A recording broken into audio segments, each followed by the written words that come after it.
Your gutter. That's how it started. Not good morning, not how are you, not even a nice day, isn't it?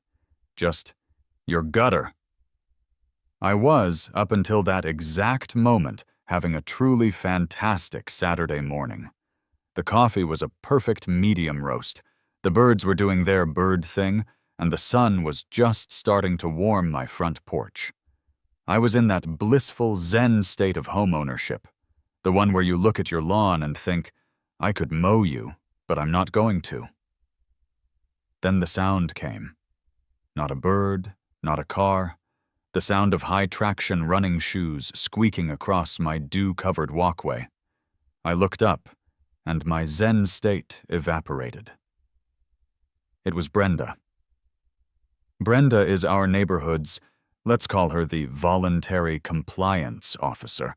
She's the head of the HOA, the self-appointed neighborhood watch, and the reason our mailman carries dog treats and antacids.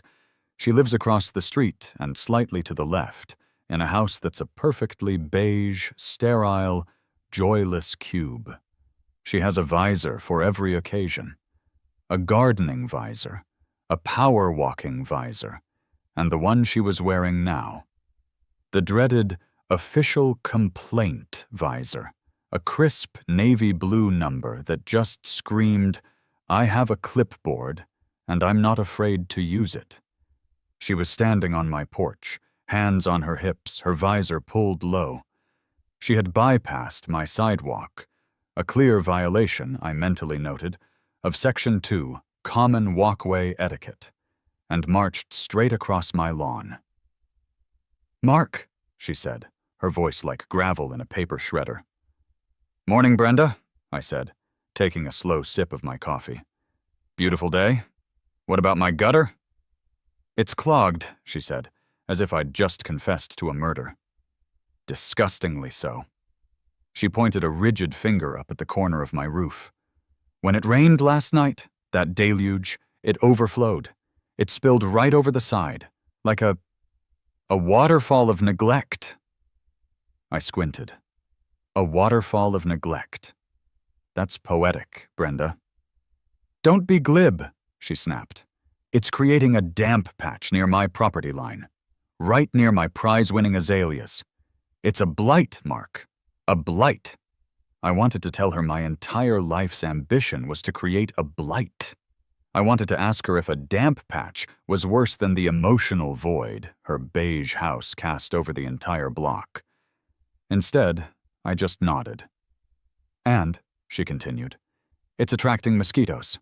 I'm sure I've been bitten. Twice. Right on the ankle. I'm documenting it. Of course she was.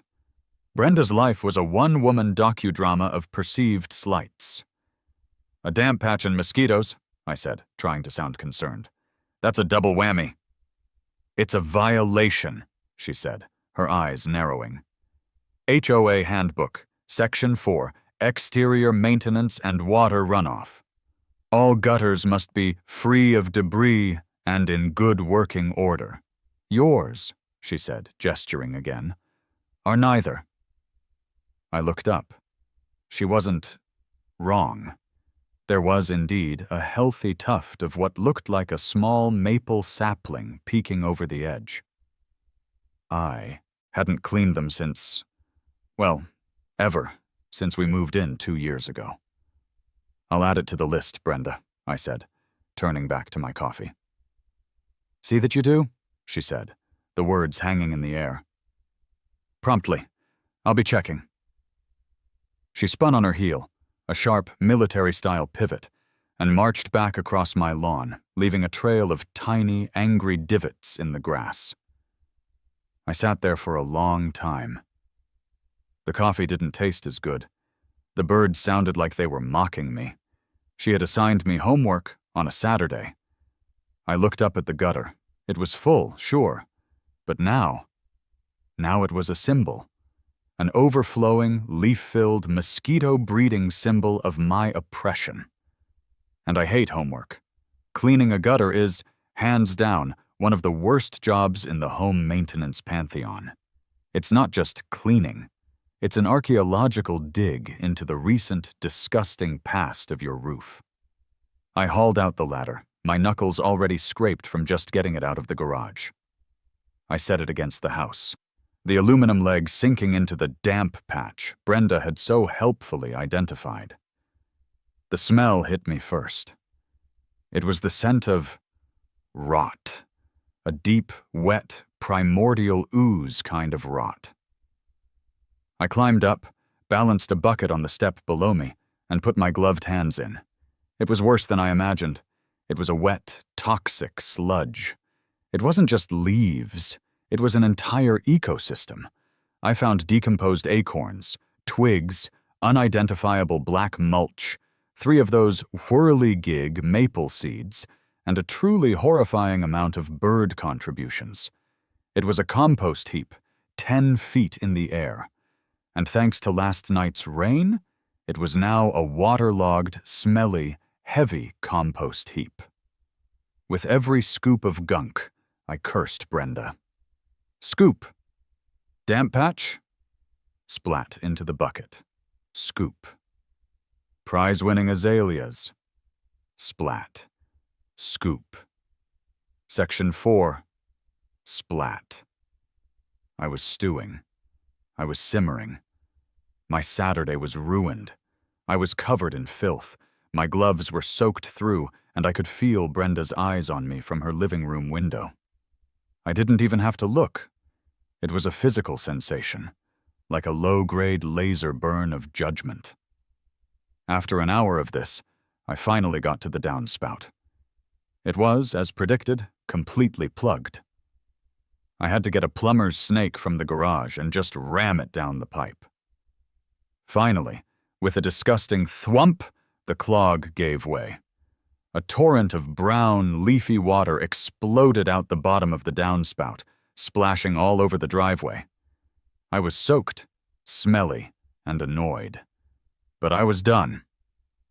The final step was to flush the system. I went down, got the garden hose, climbed back up the ladder, and jammed the hose nozzle into the gutter, turning it on full blast. And that's when it happened. The water, no longer impeded by the sludge, rushed down the channel. It hit the corner and funneled into the newly cleared downspout. It didn't just flow out the bottom. It jetted out. A powerful, concentrated, high-velocity stream of water hit the driveway with a satisfying psst. I stared at it. That was a lot of force. A surprising amount of force, all from simple roof runoff. My brain, which had been fixated on sludge and Brenda, suddenly shifted gears. I'm a tinkerer by nature. My garage is a graveyard of old electronics.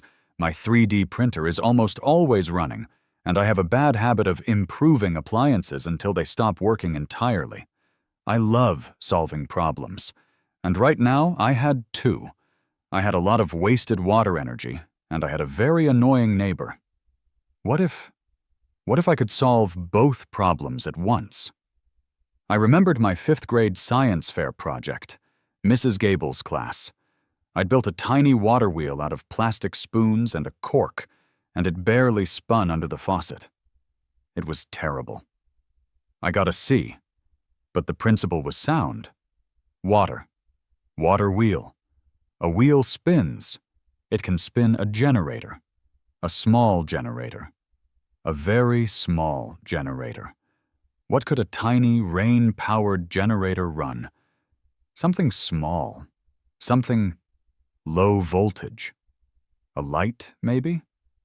My eyes drifted from the gushing downspout, across the lawn, to Brenda's beige-on-beige house. A light. A specific light. A light that only came on when it rained. A light that served a purpose. Feedback-oriented light. A slow smile spread across my face. It was probably a terrifying sight, given that I was caked in gutter filth, but I didn't care. Brenda wanted me to fix my gutter because the runoff was a blight. Fine. I was going to fix it. I was going to harness that runoff. I was going to use that blight and turn it into something beautiful. I was going to give her exactly the acknowledgement she deserved. I climbed down the ladder, a new spring in my step. I grabbed the hose to wash the gunk off the driveway. My wife, Sarah, opened the front door. "Oh God, Mark, what is that smell? Is it you?" "It's the smell of progress, honey," I said, beaming. "You're finally cleaning the gutter. Brenda will be thrilled." "Oh, I'm not just cleaning it," I said, coiling the hose. "I'm improving it. You know, for the environment. A green initiative, going to harness that natural power." Sarah looked at me. She knows me too well. She can spot my scheming look from 100 yards. "Why are you smiling like that?" "That's your I'm about to buy $200 of specialized parts from a weird website smile." "It's for the community, Sarah," I said, turning off the spigot. "It's for, Brenda." "Oh no," she said, and wisely she just shut the door. I went straight to my garage. I had work to do. That night, I didn't sleep. I designed. My garage became a command center. I had my laptop open, a legal pad for sketching, and a cold beer. My 3D modeling software, my old, reliable friend, flickered to life. My 5th grade spoon wheel wasn't going to cut it. This needed to be efficient.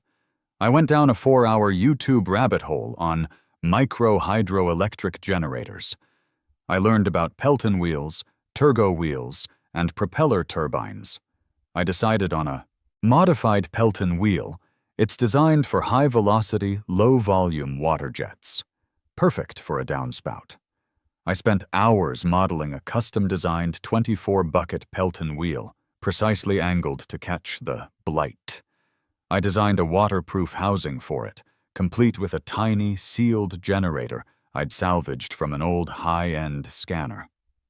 My 3D printer whirred to life in the corner, a loyal soldier laying down the first layers of PLA plastic for my prototype. But this led to a new problem. My design was perfect, but the delivery system was flawed. A standard 3-inch gutter downspout was too wide. It would splash. I needed to focus the water. I needed to take all the runoff from that entire section of roof and channel it into a single, high-pressure jet aimed perfectly at my little turbine.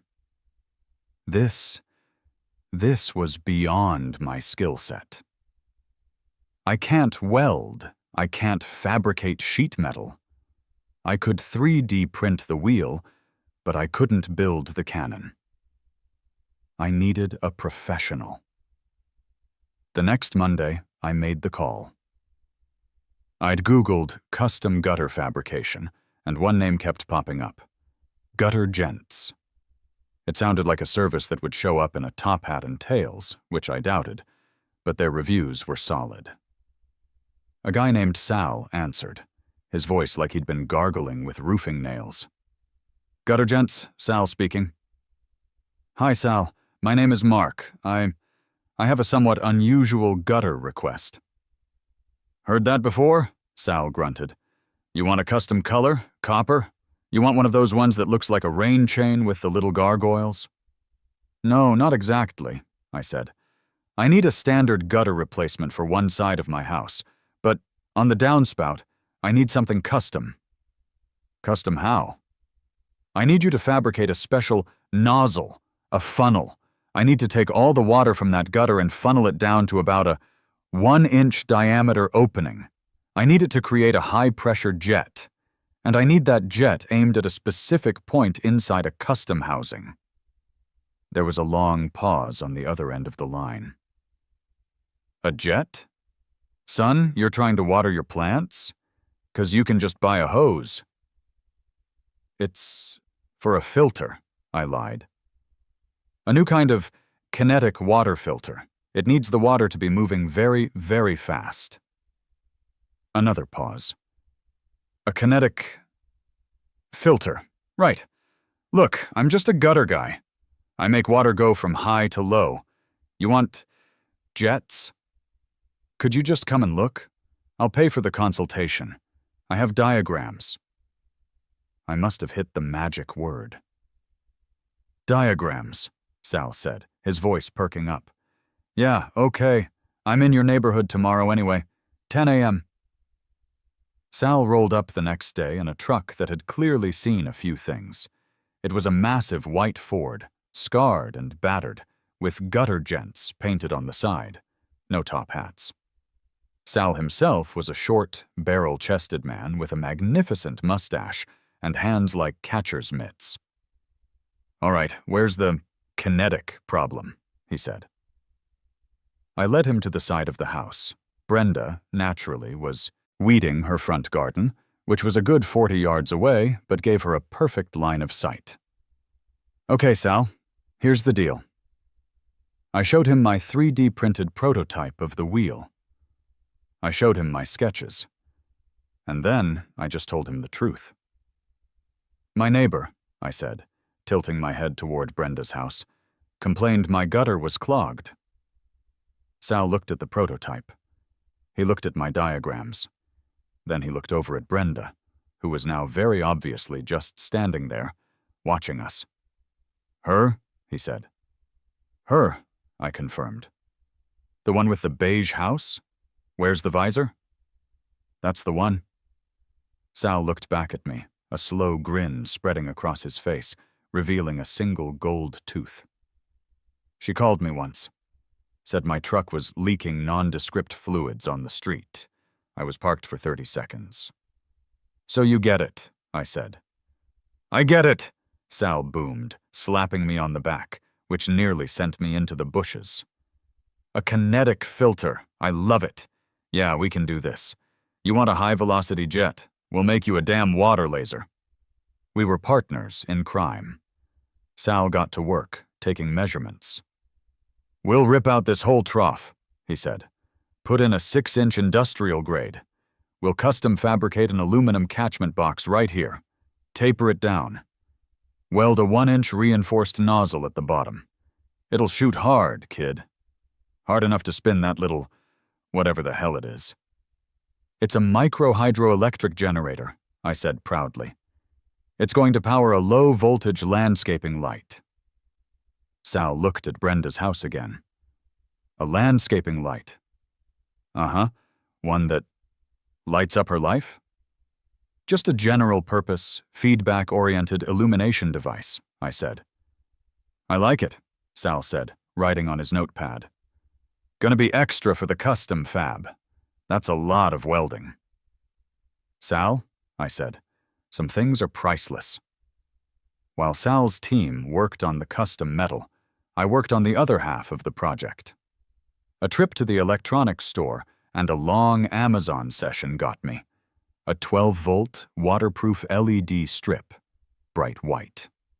A voltage controller and a bridge rectifier to turn the generator's messy AC into clean DC. A custom-cut 18x12 acrylic panel. High-grade outdoor caulk. I spent the next 2 evenings in the garage, meticulously wiring. I drilled holes in the acrylic, fed the LED strips through to spell out my message, and then sealed the whole thing in a grotesque amount of caulk. This thing needed to survive a hurricane. Sarah found me in the garage, hunched over my creation, a soldering iron in one hand. It smells like burning plastic and victory, she said from the doorway. The sign is done, I announced, holding it up. The wiring was a rat's nest in the back, but the front was, well, it was something. I can't read it, she said. It's just a bunch of white worms. It's not plugged in, Sarah. It's not supposed to be. It's eco-friendly. It's rain-activated. What does it say, Mark? She asked, a little nervous. Just a simple thank you note. For the neighborhood. A thank you note? For Brenda? Well, she is the one who inspired this whole green initiative, I said. Sarah just sighed, but I saw her smile. I'm both terrified and deeply, deeply proud of you. Just make sure it's not illegal." "Illegal?" I said, feigning shock. "It's just a gutter, honey. And a light. What's more legal than that?" Installation day was a Tuesday. I took the day off work. Sal and his gutter gents crew arrived at 8 a.m. sharp. It wasn't just one truck. It was 3. A big fabrication truck, a ladder truck, and Sal's personal command center pickup. It was loud. It was glorious. It was, as Brenda would say, excessive. As if summoned by the sound of diesel engines, her front door opened. There she was, visor on, coffee mug in hand, her face a mask of profound suspicion. The crew got to work. They were a symphony of clanging aluminum and power tools. They ripped my old, clogged and blight-filled gutter off the house in about 5 minutes flat, tossing it to the ground with a crash that echoed through the quiet suburban morning. Brenda, unable to help herself, marched across the street. "Mark!" she called out, her voice barely audible over a guy using a power saw. "Mark!" I walked over, all smiles. "Morning, Brenda. Great day for an install, huh?" "What is all this?" she demanded, gesturing to the small army of men on my lawn. "I just said it was clogged. This is a circus." "Well, Brenda, you were just so right," I said, pouring on the false sincerity like maple syrup. "It was a total blight, a systemic failure. I got to thinking, why just clean the problem when you can solve it? So I'm replacing the whole system. Top of the line. I'm taking your feedback very, very seriously. This is all because of you." The look on her face was a wonderful mix of flattered and furious. She wanted to take credit, but she also hated the commotion. "It seems loud," she finally said. "That's the sound of compliance, Brenda," I yelled back. Sal gave me a wink from the roof. The real show started around 11 a.m. That's when they brought out the device. Sal's crew had outdone themselves. It wasn't just a gutter. It was a masterpiece of passive-aggressive engineering. The 6-inch trough was a sleek, glossy white. But where the downspout should have been, there was now a custom-fabricated, brushed aluminum box. It was about the size of a shoebox with a detachable panel. And coming out the bottom was the nozzle, a single 1-inch pipe that looked less like a downspout and more like the barrel of a cannon. Brenda was back. She'd been at her window, but this was too much for her to observe from afar. "Mark!" she shrieked, running onto my lawn. "What is that? That box!" Sal, sensing an opportunity, hopped down from his ladder. He was a born showman. "That, ma'am," he said, tapping the aluminum box, "is the new EcoFlow runoff containment system. State-of-the-art. Very European." Brenda's eyes narrowed. "European?" "Oh, yeah," Sal said, warming up. "They're doing this all over Germany. It's a kinetic particle filtration hub. Takes the, roof particles and kinetically filters them before they hit the groundwater. You're welcome." Brenda looked at the box. She looked at Sal. She looked at me. "It looks mechanical." "It's just the, filter," I chimed in. "Like Sal said, very green. We're doing our part." "It's got wires," she said, pointing to the small, waterproof sealed wire that I was preparing to run from the housing. "Low voltage, ma'am," Sal said, shaking his head sadly. "For the filter sensor. Lets him know when the filter is full of particles. It's just a little sensor light." Brenda was not convinced. "It's an unapproved modification, Mark. I'm certain of it." "It's a gutter, Brenda," I said. "Sal, is this a gutter?" Ma'am, I've been installing gutters for 30 years, Sal said, his hand on his heart. And this is the gutterest gutter I've ever installed. Top of the line. She huffed. I'm documenting this. She pulled out her phone and started taking pictures. Pictures of the box. Pictures of Sal. Pictures of me. Get my good side, Sal yelled, striking a pose. She stormed back to her house. She's fun, Sal muttered. She's the muse, Sal, I said. She's the muse. The last step was mine. After Sal's crew had packed up, after the new, beautiful, weaponized gutter was in place, I got on the ladder myself. I installed my 3D printed Pelton wheel and generator inside the housing, connected the wires, and sealed the access panel. Then, I mounted the sign. I'd been clever. I'd bought a sheet of blank white vinyl and covered the acrylic sign with it. Right now, it just looked like a blank white rectangle. An 18 to 12 piece of abstract art? A for sale sign with no text? It was ambiguous. I screwed it into the siding, right below the EcoFlow box. I ran the wire from the generator and caulked it into the back of the sign. The trap was set. I could feel Brenda's gaze burning a hole in my back as I climbed down the ladder. She was on her porch, phone to her ear, talking in a low, furious voice, probably to the HOA president. Oh, wait. She is the HOA president. I gave her a polite, two-finger wave. She did not return it. The project was complete. All I needed was rain. And then it didn't rain.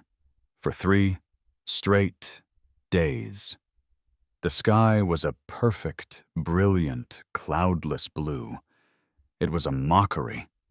I had built this incredible monument to petty vengeance, this beautiful machine of malicious compliance, and it just sat there, inert. I became obsessed with the weather app. I'd wake up and check it before I even checked my email. Sunny, high 78. Mostly sunny, high 80. Partly cloudy, which was a lie. I was a farmer in a drought, pacing my porch, staring at the sky, willing it to rain. Brenda, on the other hand, was not idle. On the second day of the Great Drought, I got an email. It was an official HOA notice of violation, complete with a PDF attachment. Subject, violation, unapproved exterior modification, Section 7. Dear Mr. Mark, my last name, it has come to the attention of the board, i.e. me, Brenda, that you have installed an unapproved mechanical and/or lighting apparatus on the exterior of your property, in violation of Section 7, Architectural and Aesthetic Standards. The apparatus in question, see attached photos 1 to 14, is not in keeping with the community's aesthetic, and its purpose is undetermined and suspicious. You are hereby ordered to cease and desist all mechanical activity and remove the unapproved box and signage immediately. Failure to comply will result in a fine of $50 per day. Sincerely, Brenda. Her last name, President, HOA. The 14 photos were impressive. She'd used a zoom lens. You could see the threads on the screws I'd used. I spent a very enjoyable 30 minutes drafting my reply. Subject, violation, gutter maintenance. Dear Brenda, thank you for your inquiry regarding my recent gutter upgrade. I'm thrilled to report that, thanks to your diligent feedback, my damp patch issue is resolved. Per your note, the items in question are 1. A EcoFlow runoff containment system, as installed by Gutter Gents, a licensed and insured local contractor, see attached invoice, and 2. A low-voltage, eco-friendly landscaping feature. As this is a standard gutter replacement and an unpowered ornamental attachment, I'm confident it falls under Section 4, exterior maintenance, and not Section 7. The sign itself is currently blank, and as it has no power source, is no different than, say, a welcome plaque. I'm excited for the whole neighborhood to see it in action during the next rainstorm. It's going to be very green. All the best, Mark. I attached Sal's invoice, on which he'd brilliantly listed the custom part as 1X runoff filtration hub, $450. The email war was a nice distraction, but I needed rain. On the third day, Brenda, apparently fed up with the HOA's slow-moving bureaucracy, escalated. I was in my home office trying to work when I saw it. A police cruiser, rolling slowly down the street. It pulled up and parked, lights off, right between my house and Brenda's. 2 officers got out. They looked tired. This wasn't a crime in progress walk. This was a why are we here walk. As if on cue, Brenda's front door burst open. She marched out to meet them, visor on, pointing dramatically at my house. Officers, thank you for coming. It's that. I sighed. I saved my document and went outside. Afternoon, officers, I said, walking onto my lawn. The first officer, whose name tag read Miller, looked at me. He looked at Brenda. He looked up at the contraption on my house. He sighed. Afternoon, sir. We got a call about a suspicious machine on your house? A spy gutter, Brenda shrieked from the sidewalk. It's got wires. It's probably tapping into the power grid or spying. I've seen him tinkering. He's probably spying on me. The second officer, Jones, raised an eyebrow. Spy gutter, ma'am? Officer, it's a gutter, I said, trying to sound as reasonable as possible. I just had it replaced. That box is a new kind of water filter. It's a lie, Brenda yelled. He's got a light. He's going to flash things at me. Officer Miller looked at me. Sir, is it on? On? I said, confused. Officer, it's just a gutter. It's not hooked up to anything. It's ornamental. It's powered by rain. Powered by rain, Miller repeated, rubbing his temples. And as you can see, I said, gesturing to the painfully blue sky, it's not raining. It's not on. It does nothing. Sir, Officer Jones said, is this device on your property? Yes, officer, attached to my house. Is it making noise? No, officer. Is it spying on your neighbor? I almost laughed. Officer, it's a gutter. It's pointing at my driveway. Unless I've developed a new technology that lets me spy on people through aluminum, no, it is not. Officer Miller turned to Brenda, his patience clearly gone. Ma'am, there is literally no crime here. It's a weird-looking gutter. That's not a 911 call. Have a good day. But the wires, Brenda sputtered. Ma'am, have a good day. The cops got back in their cruiser. Brenda was fuming. She was vibrating with rage. She had called in the authorities, and they had sided with the gutter maniac. As the cruiser pulled away, I gave her a polite 2-finger wave. She just stared. If looks could kill, I'd be a pile of ashes on my perfectly compliant and not at all a damp patch lawn. The first battle was won, but the war needed rain. I went inside and checked my app. Tomorrow, 80% chance of thunderstorms. Showtime. The next day, the air was different. It was thick, heavy, humid. You could drink the sky. The beautiful, mocking blue was gone, replaced by a low, bruised purple ceiling of clouds. The 7-day forecast was finally making good on its promise. I spent the day working, which in reality meant sitting in my living room, staring out the front window, nursing a single cup of coffee for 5 hours. Sarah, my wife, had taken to just shaking her head and walking past. "You're like a kid on Christmas Eve," she said around 3 p.m. "It's better than Christmas," I muttered. "Christmas is predictable." By 5 p.m., the sky was almost black. The wind started to pick up, making the big oak tree in the front yard sway. The smell of ozone and wet pavement, that pre-storm smell, was so strong I could taste it. And then it happened. One drop. It hit the window with a tink. Then another. Tink. Tink, tink, tink. Tap, tap, tap. And then, as if God himself had flipped a switch, the sky opened up. It wasn't just rain. It was a deluge, a torrential, biblical, Brenda wasn't wrong about the overflow kind of downpour. The street vanished in a sheet of water. I stood at the window, grinning. "Come on, baby," I whispered. "Fill her up." I waited. The new gutter was catching gallons of water.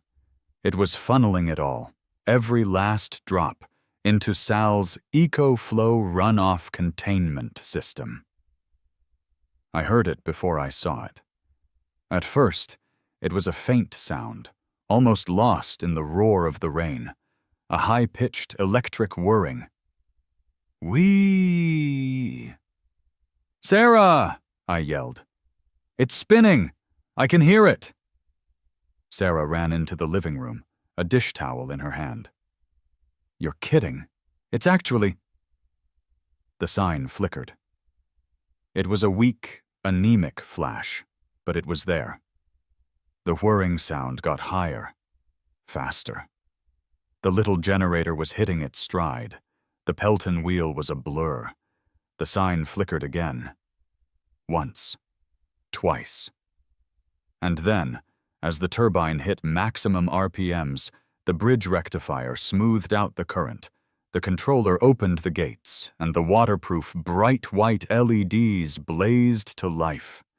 They were so bright, so clear, a perfect beacon of petty justice in the storm. "Thank you, Karen," Sarah gasped. She put her hand over her mouth. "Oh, my God, Mark," she whispered. "You didn't." "What?" I said, taking a triumphant sip of beer. "You used the name. The K word. I thought you were just going to put thank you." "I don't know what you're talking about," I said, my voice dripping with false innocence. "Her name is Brenda. Who is Karen?" "Karen is... It's a generic term, a term of appreciation for a vigilant neighbor. It's totally ambiguous." Sarah looked at me. Then she looked at the sign. Then she started to laugh. It was not a small chuckle. It was a full, deep, I can't breathe belly laugh.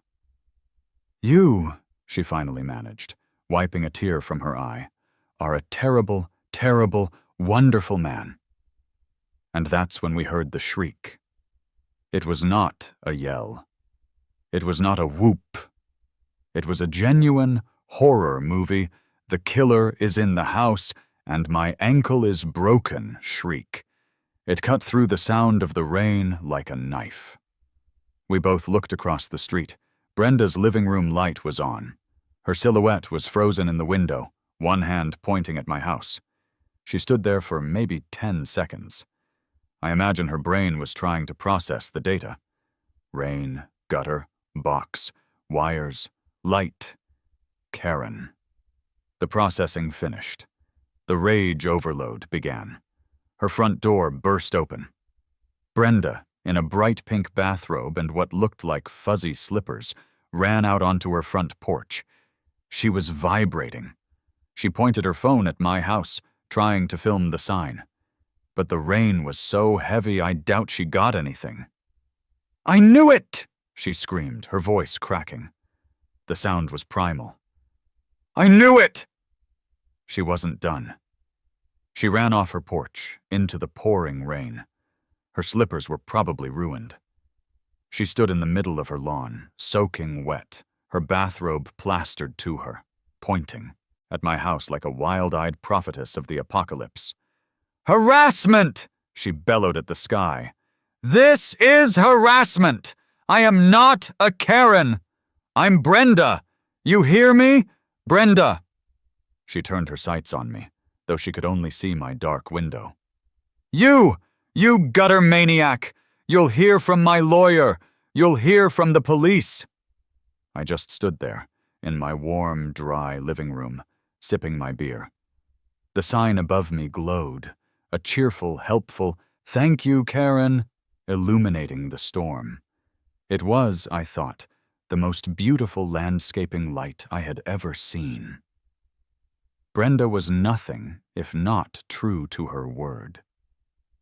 10 minutes later, through the driving rain, I saw them, the familiar, flashing red and blue lights.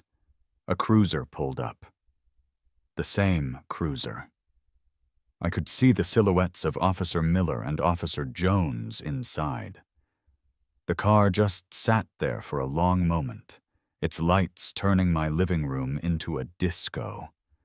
I could practically hear their shared, heavy sigh from across the street. They got out, rain jackets pulled up.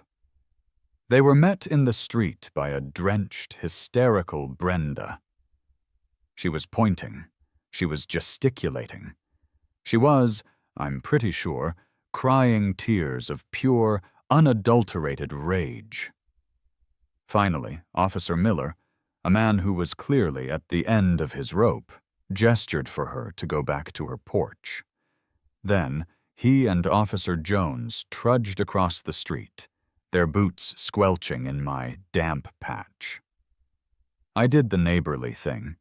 I opened my front door, staying in the dry but visible on the porch area. The sign was still glowing. The turbine was still whirring. It was a beautiful symphony. "Officer Miller! Officer Jones!" I yelled over the rain. "Good to see you again. Rough night to be out." Miller just looked at me. He looked up at the sign. He looked back at me. I could see the muscles in his jaw working. "Sir," he yelled, You have got to be kidding me. Thank you, Karen." "Harassment!" Brenda shrieked from her porch, her voice now hoarse. See, he's mocking me. It's targeted harassment. Arrest him." I put on my most confused, innocent face. "Officer, I'm so glad you're here," I yelled. "The sign's malfunctioning. The storm must be shorting it out." "Shorting it out, sir?" Jones called, stepping up, a small smile playing on his lips. "Yes, it's a thank you rain sign," I said with utter conviction. "You know, to celebrate the hydrology, the green energy, but the K and the N must be, I don't know, stuck on. It's just a terrible storm-related electrical fault."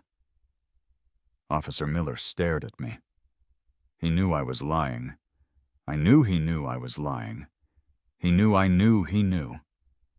We were in a beautiful, unspoken stalemate of absurdity. "A thank you rain sign," Miller repeated, deadpan. "He's lying!" screamed Brenda. "My name isn't Karen." This was it. The final move. Officer Miller turned, slowly, to face Brenda across the street. "Ma'am," he shouted, and his voice carried. "Is your name Karen?" Brenda stopped. "What? No, I'm Brenda!" "Then it's not about you," Miller yelled back. He turned back to me. "Sir," he said, "your neighbor feels targeted." "Targeted? Officer, I'm shocked," I said. "My name is Mark. Her name is Brenda. I honestly don't know any Karens. Maybe it's a tribute? To a past owner? I just bought the house 2 years ago. How would I know, right?" Officer Jones, to his credit, turned away, but I could see his shoulders shaking. Miller just sighed. He looked at Brenda, who was sputtering, defeated. He looked at me, the picture of innocence. He looked at the sign, which was still cheerfully thanking Karen. "Ma'am," Miller yelled back to Brenda, "his sign says Karen. Your name is Brenda. As insulting as you find this, Karen is not a protected class. And it's not your name. It's not harassment, and it's not a crime. It's just a sign on his property. Please go inside." It was done. The checkmate.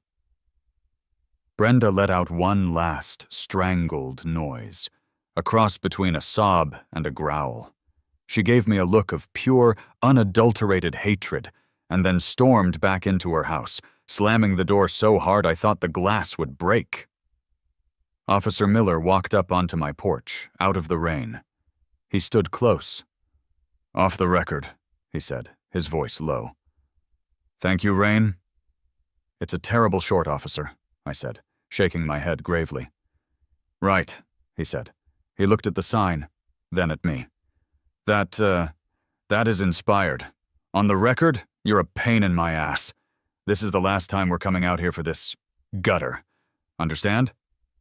"Crystal clear, officer," I said. "Have a good night, sir." "You too, officer. Stay dry." They left. The rain started to taper off. As the flow slowed, the whirring sound died down.